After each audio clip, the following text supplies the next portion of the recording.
So my name's Nola Gregory. I was born and raised in Geraldton, so I'm a local, but my grandmother was part of the stolen generation, so I'm connected to the Gidja and Bard people from up in the east and west Kimberley.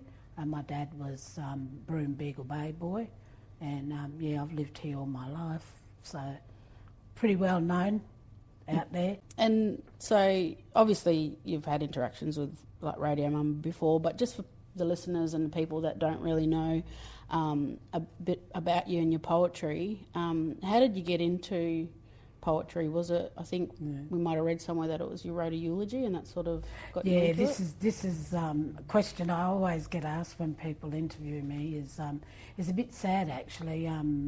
There was a death on the beach, accidental death.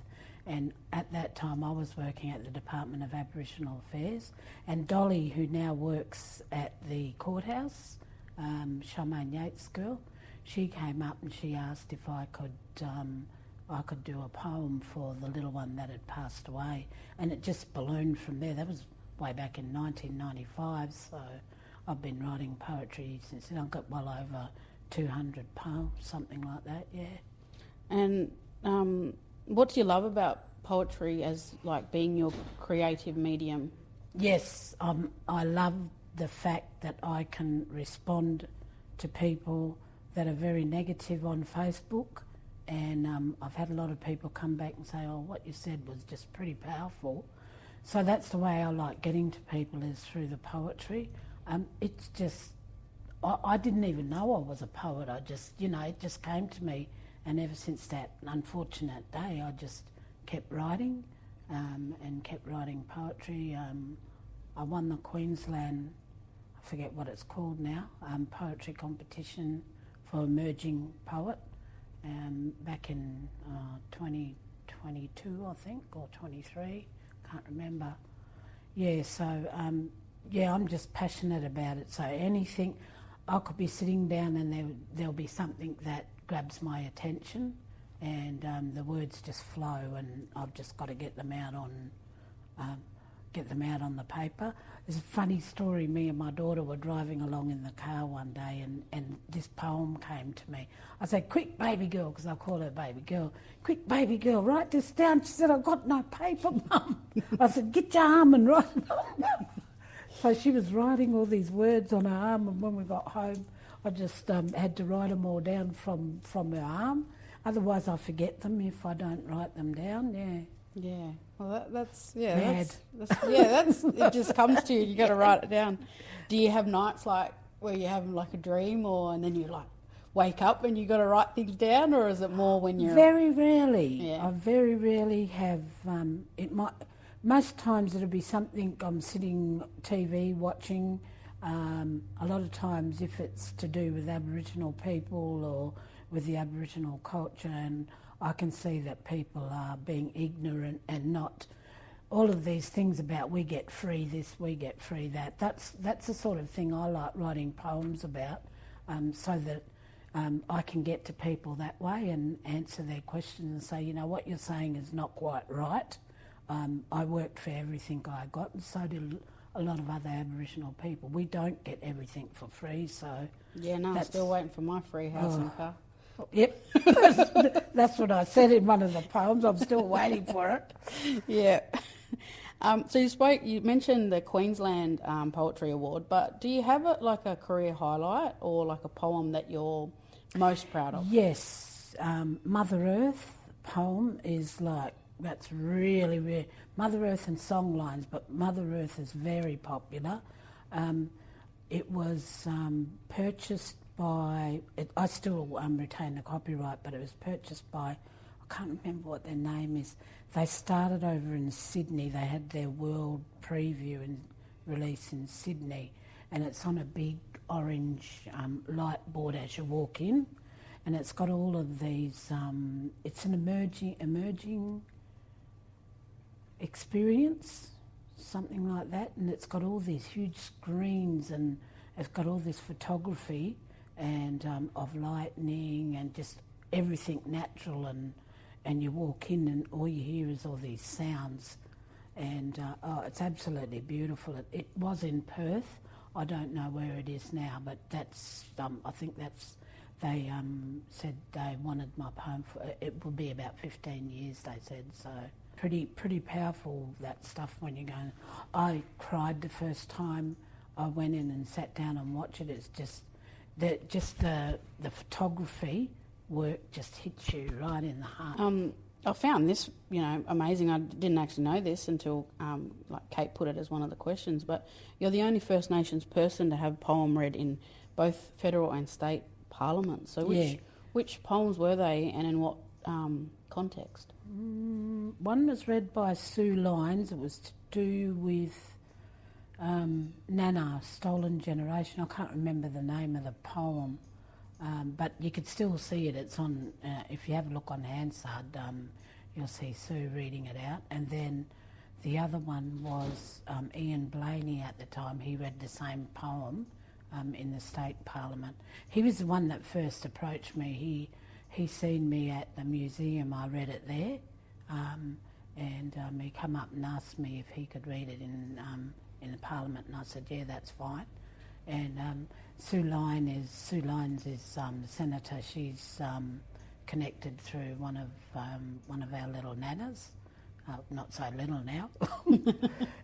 Charlie, her name is Charlie Rose.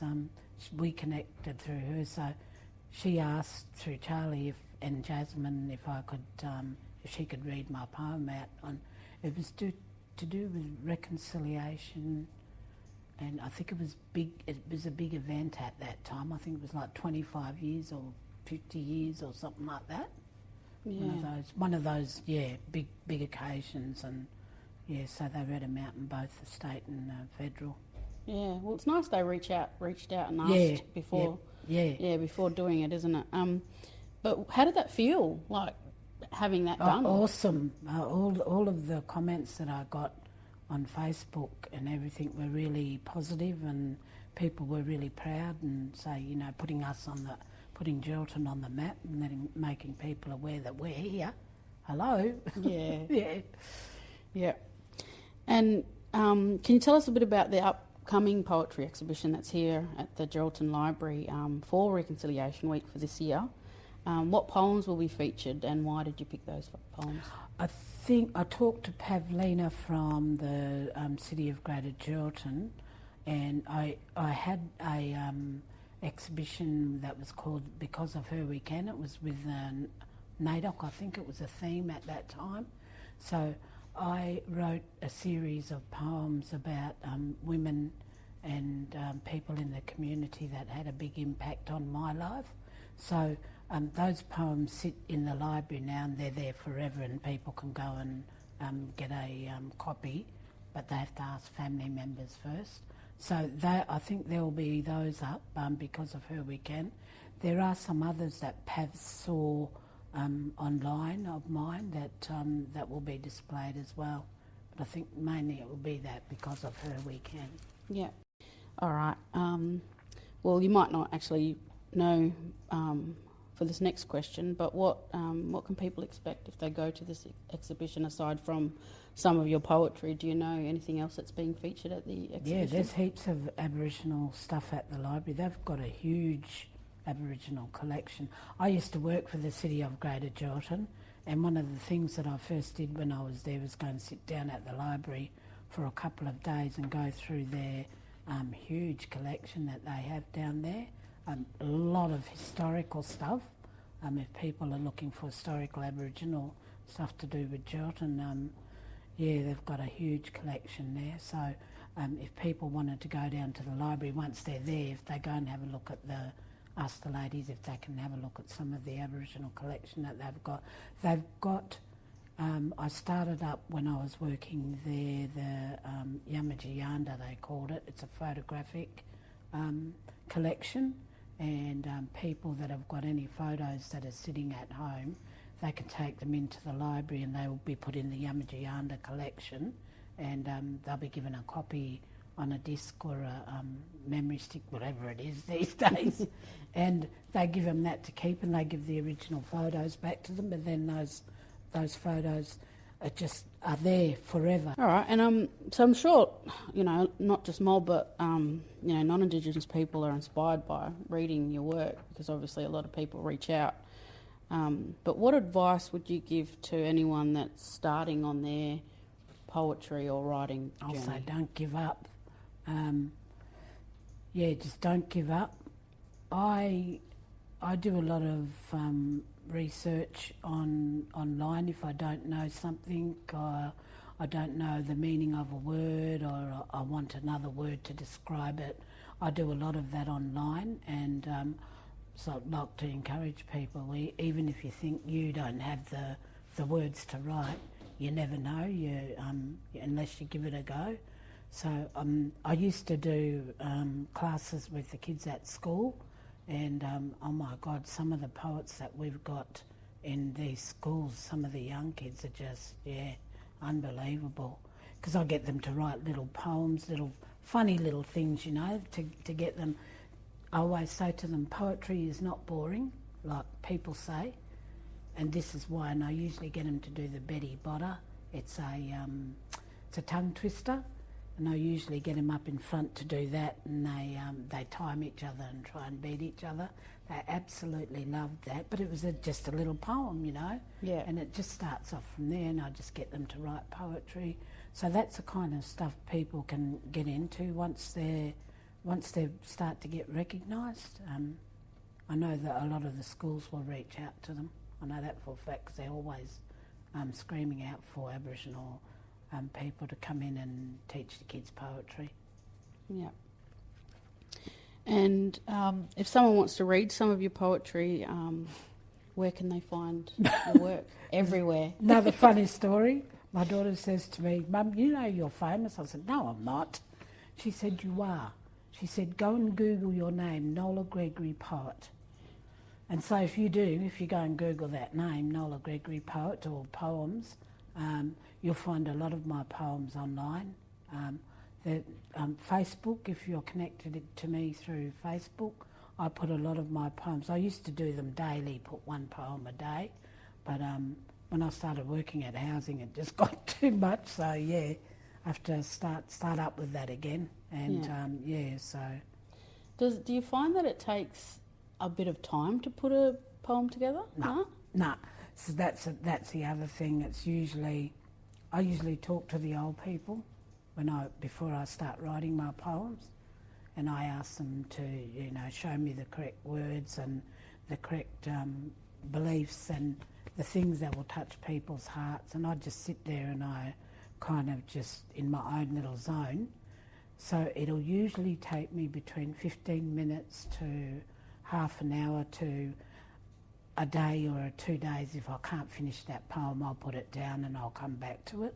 But most of the time, the words just flow and I just write them, and it doesn't take me very long at all, 15 minutes to an hour.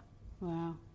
And do you find, like, if you, as you're saying, like, you can't finish it, do you find if you ever get, like, writer's block, they call it, where you can't finish it or you can't think at the time, is there anything that you do in particular that will help? I go online. If I've written a couple of verses about a situation or about something that happened in Australia, I'll go back over and I'll research and I'll have a look, and usually it prompts me and the words start coming back and they start flowing, and then that's the way that I get the juices flowing, so to speak, or the words flowing. So one of your poems is about the referendum. How did the no decision make you feel? I was completely heartbroken when the no vote won. Completely heartbroken. I just didn't want to talk to anybody. When I went to work there, I was looking at people as if to say, did you vote no? Did you vote no? I wanted to ask them, but I couldn't. I was just so heart sore.